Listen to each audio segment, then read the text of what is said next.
오영훈 제주도지사가 제주 제2공항 환경영향평가 과정에서 갈등조정협의회를 구성할 수 있다고 밝혔습니다.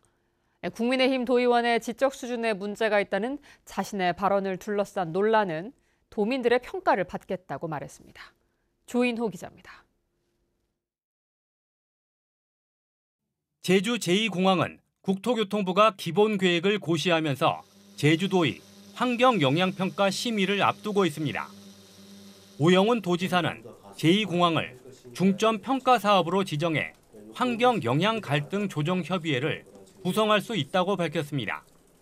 중점평가 사업으로 지정되면 제주도와 국토부, 지역 주민과 민간단체가 합동 현지조사를 할 수 있고 환경영향갈등조정협의회에서 쟁점 해소 방안과 갈등 예방 대책을 제시할 수 있습니다. 갈등 조정 협의회를 구성할 수 있도록 아마 관련 규정에 나와 있는 것으로 알고 있고, 만약 지금과 같은 찬반의 어떤 입장들이 계속될 경우에는 아마 가동돼야 되지 않을까 하는 생각을 가지고 있습니다. 원희룡 전 지사가 추진했던 제2공항 배후 도시인 에어시티를 기정사실화하는 것은 바람직하지 않다며 변화된 상황을 반영해야 한다고 말했습니다. 기초자치단체 설치 주민투표는 행정안전부와 제주도가 실무 논의를 진행 중이라고 밝혔습니다. 부정적이다, 긍정적이다 이렇게 표현하기는 좀 쉽지 않은 상황이고, 그래도 저희도의 요구의 내용에 대해서 면밀하게 살펴보겠다는 의지는 있는 것 같다. 국민의힘 도의원과 백통신원 리조트와 제2공항 문제로 충돌하면서 지적 수준에 문제가 있다고 발언한 것은 도민들의 평가를 받겠다면서도 물러서지는 않겠다는 입장을 밝혔습니다. 저도 그날 문자를 받았는데 잘했어는 문자도 있고, 그렇게 하지 않았으면 좋겠다고 하는 사람도 있고, 저희가 명예를 훼손당했다라고 확신하게 되고, 그러면 저희가 대응을 해야 되는 거 아닌가요? 제주에서만 열리지 않은 대통령 민생 토론회는 논의가 시작되고 있지만 9월에는 하기 어렵다고 말했습니다. MBC 뉴스 조은우입니다. 제주 MBC는 이병철 제주시 체육회장의 직장 내 괴롭힘과 임금 체불 문제를 연속 보도해왔습니다.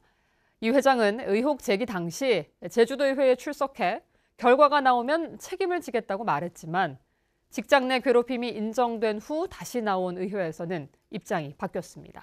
보도에 이소현 기자입니다. 가족이 운영하는 꽃집에 직원을 보내 배달 일을 시키고 폭언과 부당한 업무 지시 등 10건이 넘는 숱한 갑질 의혹이 잇따른 이병철 제주시 체육회장. 이병철 회장은 당시 의혹 제기에 대해 일부를 인정한다며 조사 결과에 따라 책임지겠다고 답했습니다. 잘못된 부분에서는 시정이라든가 조치를 해야 되지 않겠습니까?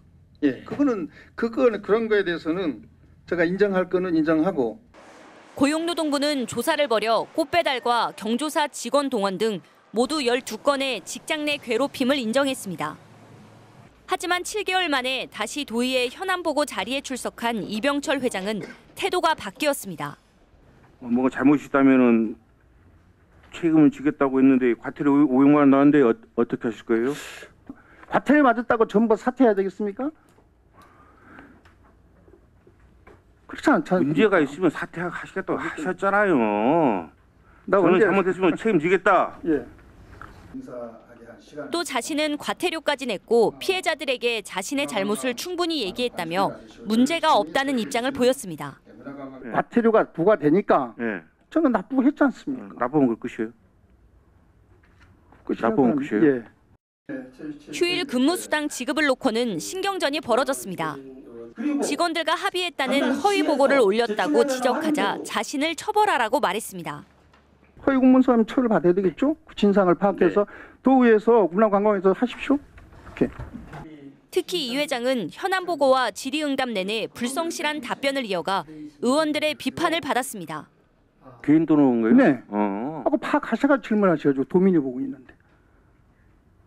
그것도 파악 안 하고 질문합니까? 질문하십시오. 직장 내 괴롭힘이 인정된 데 이어 임금체불 혐의로 검찰에 넘겨진 이병철 제주시 체육회장.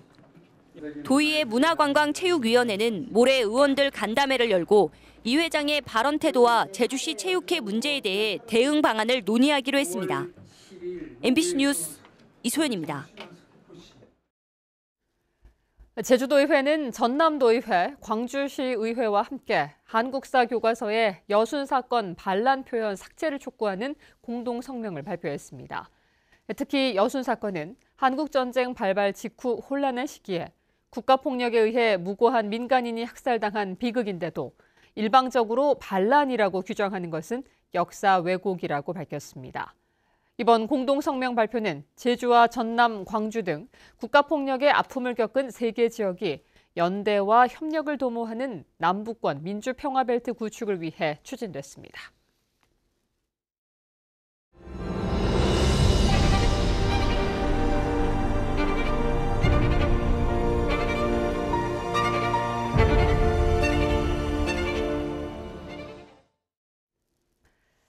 인구 고령화가 빠르게 진행되는 가운데 노인 인구 비율이 높은 농어촌 지역은 돌봄 인력이나 시설 모두 크게 부족한데요. 도시 지역과의 격차가 갈수록 벌어지면서 공적 지원 체계 도입이 필요하다는 목소리가 커지고 있습니다. 홍수현 기자입니다. 바다 건너 우도가 바라보이는 제주 동쪽의 작은 마을. 빼어난 해안 경관으로 관광객들이 많이 찾는 이곳에서 지난 봄 70대 노인이 실종되는 일이 벌어졌습니다. 가족들이 경찰에 신고하면서 마을 주민들이 할아버지를 찾아 나섰지만 사라진 노인은 실종 신고 13시간 만에 끝내 숨진 채 발견됐습니다. 어느 촌 지역이라도 마찬가지지만은 노인 거참 센터가 없어요. 이런 게 어르신들이 조금 쉬고 놀고 또 운동도 할 수 있는 그런 공간이 있었으면은 이런 사고가 덜 났을 거고. 농어촌 지역의 유일한 노인 시설인 경로당에서는 노인이 노인을 모시는 상황이 일상이 됐습니다. 일부 경로당에서는 일주일에 3번 제공하던 점심 식사를 한 번으로 줄이고 나머지는 컵라면으로 대체하고 있습니다. 점점 이제 그 젊은 층들이 이제 그 안 다니고 노인네들만 다니다 보니까 식사 제공해 줄 사람이 없는 거예요. 갈 곳 없는 노인들은 결국 시설이 몰려있는 시내 중심으로 몰릴 수밖에 없습니다. 노인들이 이용할 수 있는 제주 지역의 장기 요양기관은 257곳, 시설 급여기관 69곳과 재가급여기관 188곳으로 나뉘는데 대부분 제주시 동지역에 집중돼 있습니다. 농어촌보다 젊은이들이 많고 요양보호사 같은 인력도 구하기 쉽다 보니 고령화율이 낮은 젊은 지역에 노인 요양시설이 몰리고 고령화율이 높은 농어촌 지역의 노인들을 끌어들이고 있는 겁니다. 운영이 좀 어려운 도농 지역은 공공에서 적극적으로 좀 개입해야 된다 이렇게 생각을 하고 있습니다. 특히 그 공공의 개입이 좀 두드러져야 될 게 그분들을 도와주는 분들의 파견이라든가. 다음 시간에는 노인 돌봄에 어려움을 겪고 있는 도서 지역의 장애 노인 실태를 진단합니다. MBC 뉴스 홍수현입니다. 조기 출산 위험이 있던 쌍둥이 임신부가 의료 인력 부족으로 헬기를 타고 다른 지역 병원으로 긴급 이송됐습니다. 제주도 소방안전본부에 따르면 어제 오후 1시 반쯤 임신 25주 차의 30대 고위험 임신부를 다른 병원으로 이송해야 한다는 제주대병원에 신고가 들어왔습니다. 제주에서 유일하게 신생아 중환자실을 운영하는 제주대병원은 병상에는 여유가 있었지만 전공의 집단 파업 사태로 당시 담당 의사가 1명밖에 없어 이송을 요청한 것으로 전해졌습니다. 해당 산모는 소방 헬기를 타고 400km가 넘는 거리를 이동해 인천의 한 대학병원에 무사히 도착했습니다. 아버지를 흉기로 찌른 딸이 경찰에 붙잡혔습니다. 제주 서부경찰서는 어제 오후 4시쯤 제주시 한경면의 한 과수원에서 흉기로 60대 아버지를 찌른 20대 딸을 존속 살해 미수 혐의로 긴급 체포해 조사 중입니다. 병원으로 옮겨진 아버지는 현재 생명에 지장이 없는 것으로 알려졌습니다. 딸은 범행 후 경찰에 자수했는데 경찰은 구속영장을 신청해 정확한 사고 경위를 조사할 예정입니다. 횡단보도를 건너던 80대 할머니가 승용차에 치여 숨졌습니다. 오늘 오후 2시 50분쯤 제주시 조천읍의 한 도로에서 횡단보도를 건너던 80대 할머니가 승용차에 치여 근처 병원으로 옮겨졌지만 결국 숨졌습니다.